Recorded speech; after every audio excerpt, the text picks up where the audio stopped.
Hi, guys. I hope you're enjoying a relaxing Sunday and that you're ready for some creative inspiration. This week's video is all about play. I'll be working with a limited amount of tools and color for this one. I love working within limitations when I've been away from canvas for a while because it really helps me get back into the swing of things. Just like any muscle in the body, our creative muscles perform best when they're kept warm. I really want to talk about the benefits of exploring like this, but before I do that, I want to talk a bit about the materials that I've chosen and why. So I have a large black acrylic marker, the one that you saw me working with already. I also have a water-soluble crayon and some acrylic paint in black, white, and yellow ochre. So the reason I'm working with so few tools is that I don't want to stop my flow by having to make choices about what tool to use next. So when you only have a few options, it just makes it much easier not to think. Okay, so let's dive into the benefits of exploration in your everyday practice. So when we stop creating for a while, we kind of feel rusty, and it's easy for us to just feel stuck when we start painting again. Regular practice keeps our creative juices flowing, so that's why it's so important to keep going, even though you're not painting on canvas every day. I'm about to start filming paintings for my upcoming course, Intuitive and Spontaneous Abstracts, but I've been so wrapped up in writing scripts for the lessons and filming talking head videos that I haven't been working in my journals as often as I usually do. I learned the hard way, so now I make a point of just practicing the first few days after returning from vacation or if I've been away from my studio for more than a couple of days. The great thing about working this way is that creativity often builds on itself.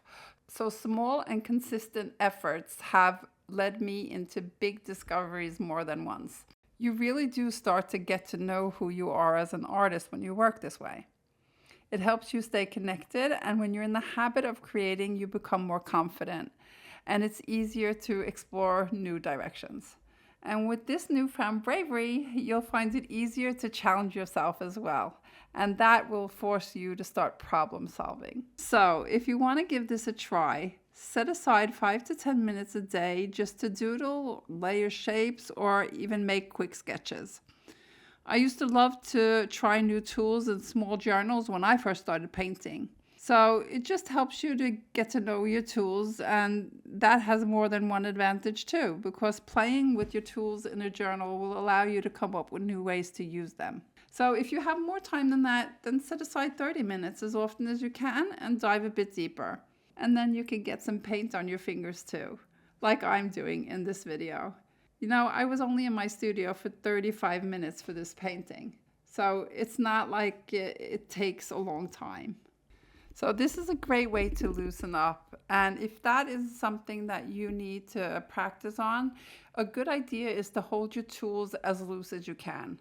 Just give yourself permission to let go. And when you stop, it's okay to think about what you're gravitating towards doing next, but don't think about what you want to do. Just grab your next tool and move forward. All right, I guess that wraps things up. And if you're curious about my upcoming course, you can sign up to the wait list. I'm working on a free masterclass that I'll only be offering to my list. So the link is in the description, but you can also just head over to www.kathymevick.com and then just write /IS waitlist to the end of the address. All right, have a wonderful week ahead, guys, and I hope you enjoy the music and the rest of the video.